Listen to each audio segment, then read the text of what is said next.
Assalamualaikum warahmatullahi wabarakatuh. Waalaikumsalam warahmatullahi wabarakatuh. Bismillah walhamdulillah wassalatu wassalamu ala man la nabiyya ba'dah sayyidina wa maulana Muhammad ibn Abdullah wa ala alihi wa sahbihi wa man tabi'a hudahu wa walah amma ba'd. Wa aqulu subhanaka la ilma lana illa ma 'allamtana innaka antal alimul hakim wa la haula wa la quwwata illa billahil aliyyil azim. Para pemirsa Banwa Syariah rahimakumullah, alhamdulillah kita berada di bulan yang ada dua momen yang besar insyaallah, yakni bulan Rabiul Awal bertepatan dengan bulan Agustus, ya, Maulid Nabi, ya, dan kita bahas kemerdekaan hakiki. Apa hubungannya nanti ya kita hubung-hubungkan insyaallah, ya. Jelas ada hubungannya lah. Nah, bicara Maulid Nabi ini sendiri enggak panjang lebar kita ingin bahas yang biasa di dalam ceramah-ceramah atau yang ditekankan terkait dengan Maulid Nabi itu adalah bicara kecintaan kita kepada Rasulullah Shallallahu Alaihi Wasallam. Dan bicara kecintaan itu ya tidak hanya ada di mulut saja mestinya, cinta gombal atau cinta sekedar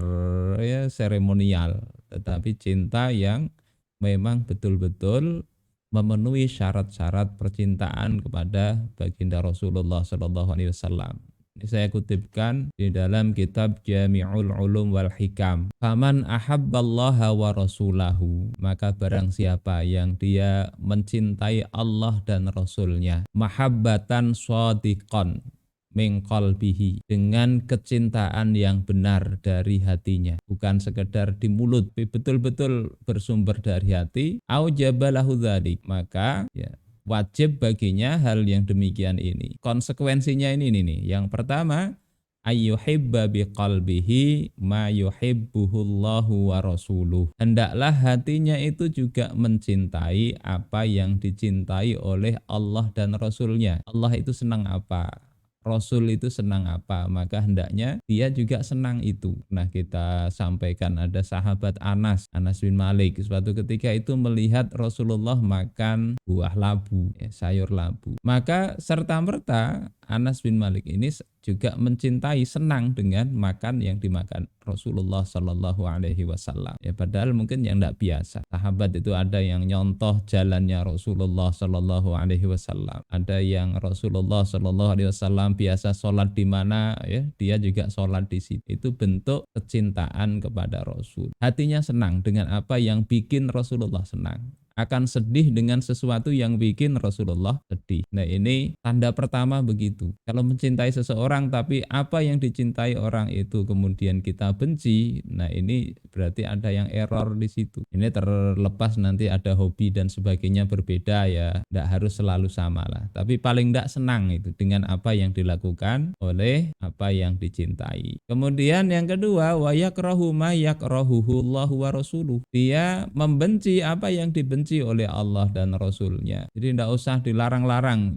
Baru tahu Rasulullah tidak senang itu, dia juga akan berupaya untuk tidak senang hal tersebut. Kemudian yang ketiga, wa yardha bima yardallahu wa rasuluh. Dia ridha. Ridha itu berarti plong, ya, tidak ada cari keinginan yang lain. Kita biasa diajarkan doa raditu billahi robba wa bil islami dina wa bi muhammadin nabiyya. Aku ridha Allah sebagai Tuhan, Islam sebagai agama, dan Nabi Muhammad sebagai nabi kita.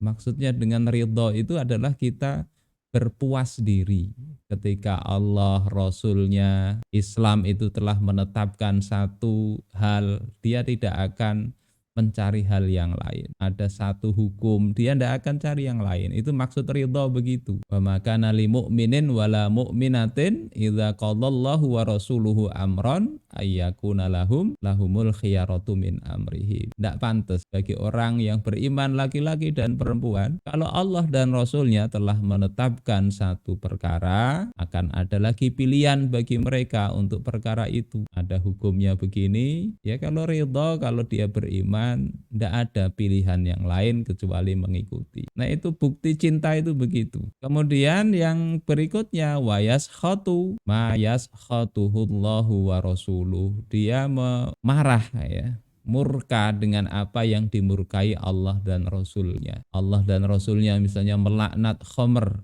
mestinya dia juga muncul rasa marah, bukan malah kemudian dijadikan untuk menarik pelanggan. Ayo hafalan, yang hafal kemudian dikasih khamr.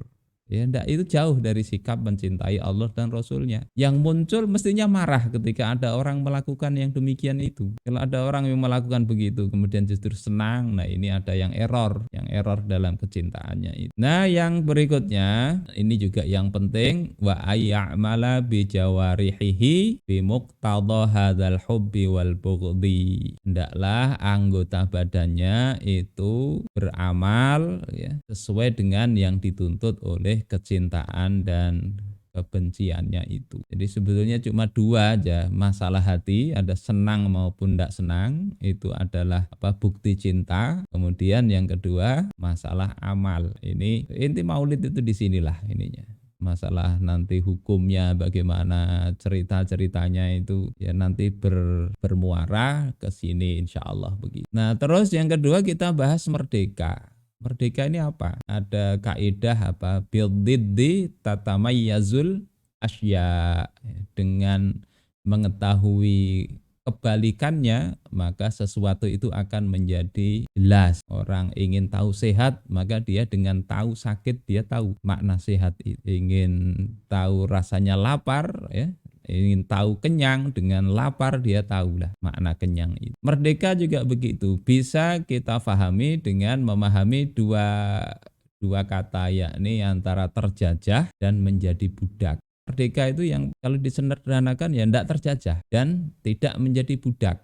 Itu merdeka begitu. Nah, terus problem berikutnya, terjajah itu apa? Bisa kita lihat ya. Misalnya di dalam kitab Mafahim Siyasiyah ini. Namanya penjajahan itu adalah fardus saitaratis siyasiyati wal askariyah was saqafiyah wal iktisadiyah. Pemaksaan kekuasaan atau dominasi politik, militer, budaya, ekonomi ala syu'ubil maghlubah, kepada bangsa yang maghlub, yang dikalahkan atau yang dijajah. Listighlaliha, untuk dieksploitasi. Jadi ada pemaksaan, ada eksploitasi. Jadi kalau ada pemaksaan tapi bukan untuk eksploitasi, yaitu tidak dikatakan menjajah. Dipaksa tapi untuk baik, dipaksa menghafal, paksa belajar, paksa untuk taat, untuk kebaikan yang dipaksa itu maka tidak disebut penjajahan. Sehingga kalau kita lihat dalam sejarah itu yang namanya masa penjajahan, imperialisme itu ya saat bangsa-bangsa barat itu mereka menguasai negeri-negeri yang lain. Keruk kekayaannya, rakyatnya dibiarkan tertindas. Meskipun ujung-ujungnya nanti ada politik yang itu politik balas budi. Nah, itu hanya untuk melanggengkan. Sementara Islam tidak disebut penjajahan karena apa? Justru bangsa-bangsa yang dikalahkan itu justru dinaikkan derajatnya. Jadi yang namanya penjajahan itu memang ada eksploitasi. Ujung-ujungnya itu mau dapat sesuatu dari bangsa yang ditaklukkan. Ini penjajahan. Dan 17 Agustus itu di Indonesia secara militer memang kita merdeka, tapi secara budaya, ekonomi, politik, nah ini banyak kita dapati yang memang belum. Tapi tetap patut disyukuri. Nah, ini bisa kita lihat di era kemerdekaan ini kita masih tertekan di dalam masalah ekonomi. Utang APBN ini semakin ya tidak karu-karuan lah. Ribanya itu sudah 40% APBN itu habis untuk bunganya saja. Kemudian ini ya ada tulisan ini 28 juta warga Indonesia itu mengalami gangguan kejiwaan. Kayaknya tidak aneh kalau ada kemudian kasus yang macam-macam itu, mungkin itu orang yang mengalami gangguan kejiwaan tidak sampai harus gila ya, levelnya macam-macam. Ini hasilnya salah satu. Kenapa bisa ini terjadi? Nanti kita kaitkan dengan Maulid ya. Ini tentang penjajahan. Yang kedua tentang penghambaan. Ada kadang orang yang dia itu ditindas ya, dieksploitasi tapi tidak dipaksa. Kalau ini kan ada pemaksaan ya. Jajah itu merasa dipaksa, ada sukarela, dia dieksploitasi itu sukarela. Nah, ini juga tidak pas ya. Nah, kalau ini saya kutipkan dari kitab Al-Ubudiyah. Jadi ibadah atau penghambaan itu asal maknanya adalah az-zul juga. Aslu maknaha az-zullu aidan. Makna asalnya itu juga zul, yakni kerendahan atau ketundukan. Lakinnal ibadatul ma'murah biha tatadammanu makna dzulla wa maknal hubba. Ibadah kepada Allah ini kaitannya dengan yang memang diperintahkan oleh Islam itu mengandung makna ketundukan dan juga makna cinta. Bahia tatadammanu ghayatadz dzulli lillah bi ghayatil mahabbatillah.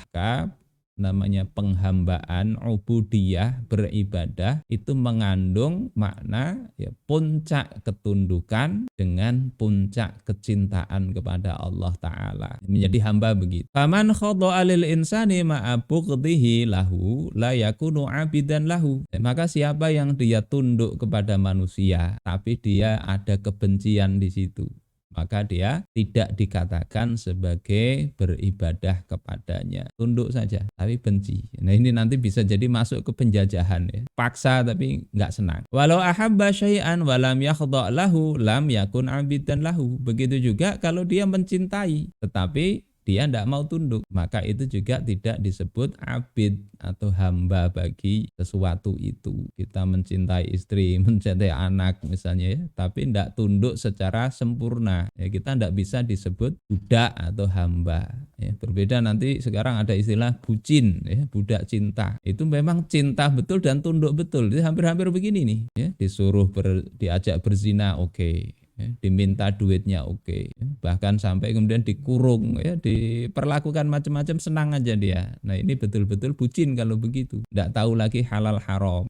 Pokoknya ya membuat apa yang dia cintai semua dia senangi. Nah itu tidak pas kalau selain kepada Allah Ta'ala. Walihadza la yakfi ahaduhuma fi ibadatillahi ta'ala. Karena ini kan tidak cukup salah satu dari keduanya, sekedar tunduk saja tanpa cinta tidak betul. Cinta saja tanpa tunduk juga tidak betul dalam beribadah kepada Allah. Bal yajibu ayyakuna Allahu ahabba ila abdi min kulli syai'in. Maka wajib Allah itu lebih dicintai oleh seorang hamba dari segala sesuatu. Wa ayyakuna Allahu indahu a'zama min kulli syai'in. Dan hendaklah Allah itu pada isinya itu lebih agung dari segala sesuatu. Bala yastahiqul mahabbata wal khudu'at tam illallah. Bahkan ya, kecintaan dan ketundukan yang sempurna itu tidak layak kecuali kepada Allah Ta'ala. Ini penghambaan begitu. Terus apa hubungannya tadi? Kemerdekaan tadi intinya tidak menghamba,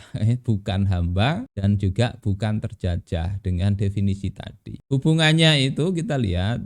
Ya, Maulid ini adalah kelahiran manusia pembebas, yakni Rasulullah Shallallahu Alaihi Wasallam. Sementara 17 Agustus ya, sekarang ini adalah ya memang merdeka keluar dari penjajahan secara fisik. Ini hubungannya begitu. Dan keduanya itu bicara pembebasan dalam surah Ibrahim ya.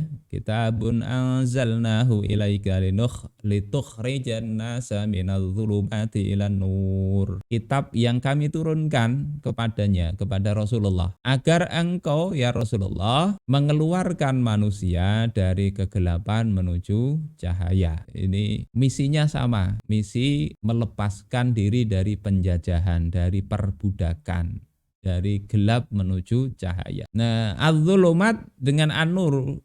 Zulumat ini jamak. Namanya jamak itu mencakup semua jenis hal yang gelap itu, kegelapan. Sementara nur ini tunggal dia. Sehingga dari sini Allah ingin tegaskan jalan keluar dari berbagai macam kegelapan. Itu hanyalah dengan tunduk kepada apa yang telah Allah turunkan kepada baginda Rasulullah, yakni syariat ini. Kalau tidak berarti masih berpindah dari satu kegelapan kepada kegelapan yang lain. Meskipun merdeka, ya, merdeka secara fisik dia dari satu kegelapan. Tapi di sisi lain kalau tidak pakai apa yang dibawa Rasulullah, itu dia masuk ke dalam kegelapan yang lain. Kalau dalam bahasa Indonesia ada peribahasa, keluar dari mulut buaya, masuk ke mulut singa atau harimau. Bisa mengusir Belanda, ya, Londo Bule, akhirnya dijajah oleh Londo Ireng. Ya, Belanda yang kulitnya hitam. Nah, istilah-istilah gitu. Jadi tanpa ikut Rasul, merdeka itu cuma ganti penjajah. Prinsipnya tetap menjadi budak.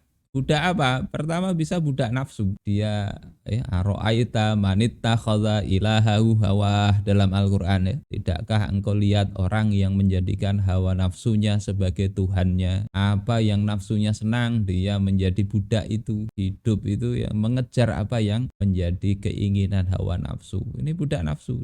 Enggak peduli halal haram, sikat semua. Apa yang senang, sikat semua. Melanggar undang-undang, undang-undangnya diubah. Undang-undangnya enggak bisa, bikin peraturan. Peraturannya enggak cocok, ganti lagi. Nah itu budak nafsu. Kalau enggak jadi budak nafsu, jadi budak orang lain. Enggak bisa punya kuasa, dia dompleng ke orang yang punya kekuasaan. Orang yang punya kekuasaan ingin apa, dia layani. Halal haram enggak dia pedulikan. Gitu atasan datang, minta diantarkan ke tempat maksiat, dia dengan sukarela antarkan. Ini budak orang lain. Apa yang halal menurut siapa yang dia domplengi itu, ya, dia cari mukanya itu, maka dia juga halalkan. Ini Allah singgung dalam Al-Qur'an, ittakhadhu ahbarahum wa ruhbanahum arbaba min dunillah. Mereka menjadikan rohib dan pendeta-pendeta itu sebagai Tuhan selain Allah.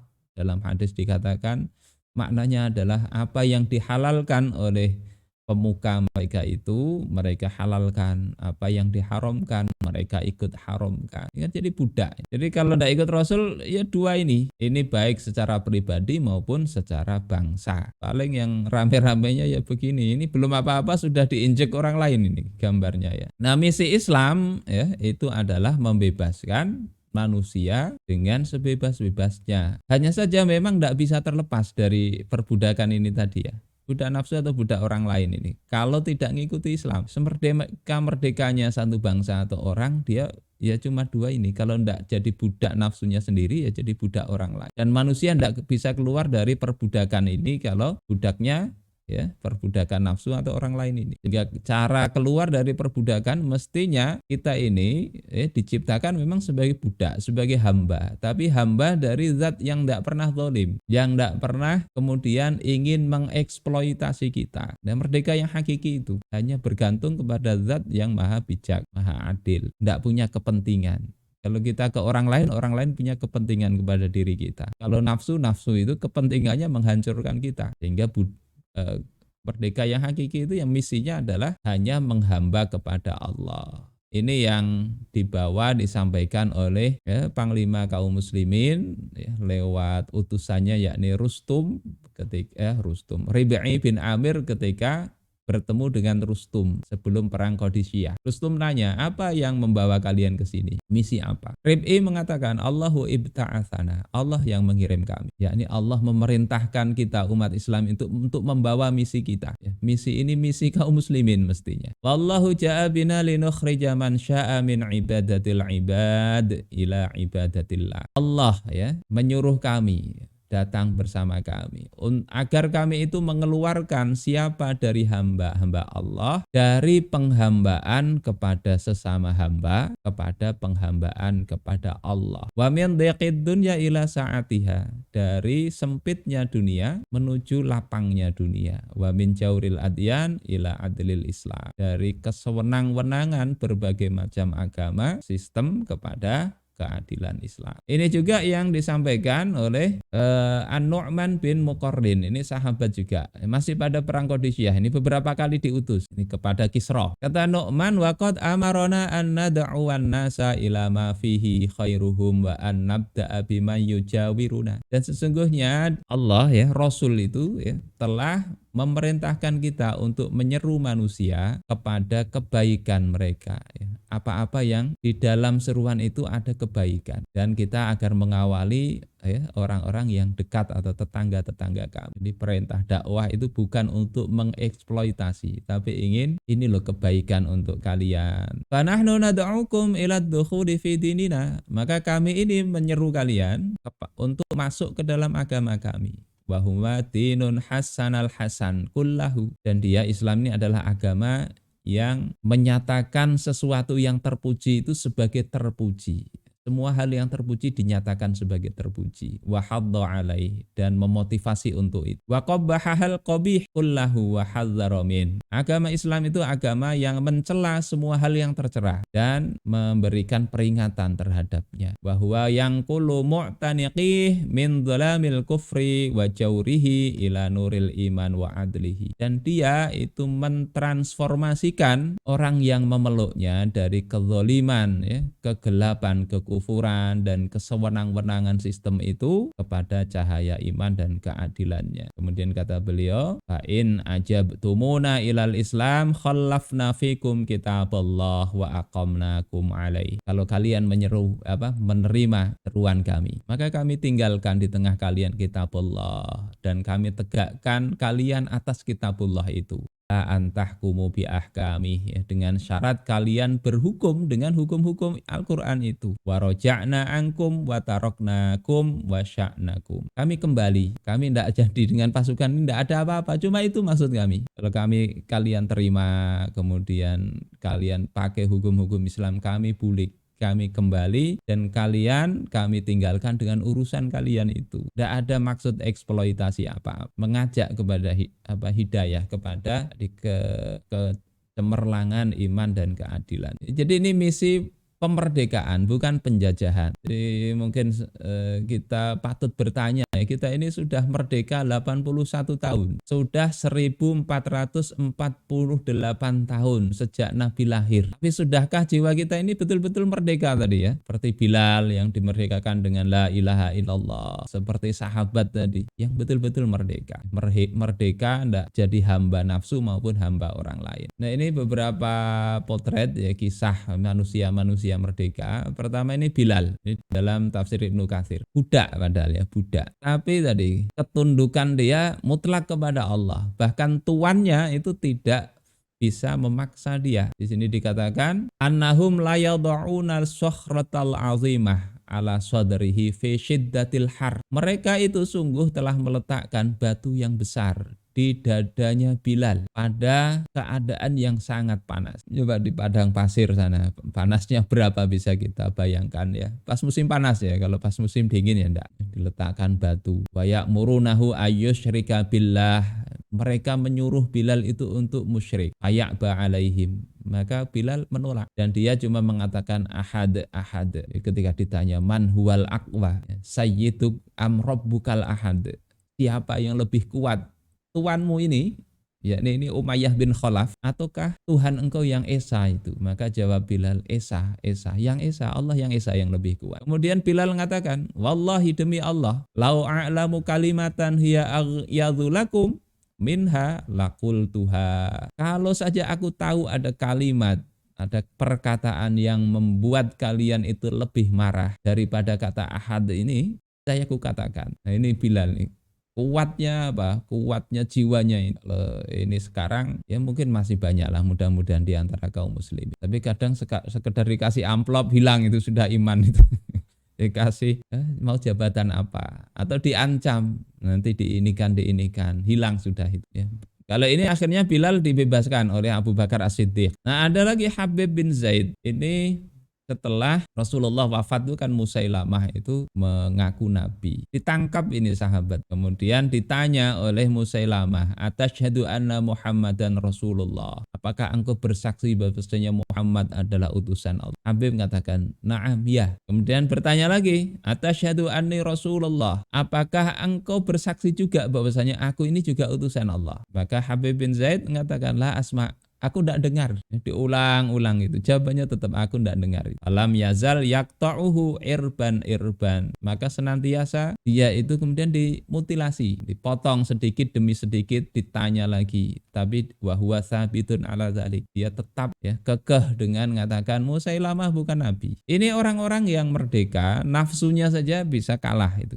Walaupun jiwanya terancam, dia tetap teguh hanya menghamba kepada Allah Subhanahu wa taala. Ini generasi berikutnya Imam Ahmad, ya, di penjara pun tidak kemudian mengubah sikap beliau. Ini beberapa hal. Imam Nawawi juga generasi setelahnya diancam saat mengkritik kebijakan penguasa tentang pajak, beliau katakan, wa amma ana fi nafsi fala yadurrunit tahdid. Adapun aku, maka ancaman itu enggak ngefek kepadaku. Wala akbaru min. Tidak juga yang lebih besar dari ancaman itu. Mau diapakan enggak masalah. Wala yamna'uni dzalika min nasihatis sultan. Ancaman itu tidak mencegahku, tidak menghalangiku dari memberikan nasihat kepada penguasa. Ini ataqidu anna hadza wajibun alayya wa ala ghairi. Aku yakin bahwasanya memberikan kritikan, memberikan nasihat ini adalah kewajibanku dan juga kewajiban orang selainku. Wa ma tarattaba 'alal wajib fahuwa khairun. Maka konsekuensi dari melakukan kewajiban itu adalah kebaikan. Wa ziyadatun indallahi ta'ala, dan juga tambahan di sisi Allah Subhanahu wa taala. Ini beberapa hal terkait ya merdeka itu yang hakiki gimana, contoh-contoh orangnya ya, termasuk juga kita bisa bahas sekarang ini penjajahan modern itu bukan sekedar di level negara ya. Ke pribadi itu sekarang kita juga terjajah ya, oleh handphone kayaknya. Di otak kita ini lupa kadang dengan tugas-tugas yang Allah bebankan. Asik scrolling.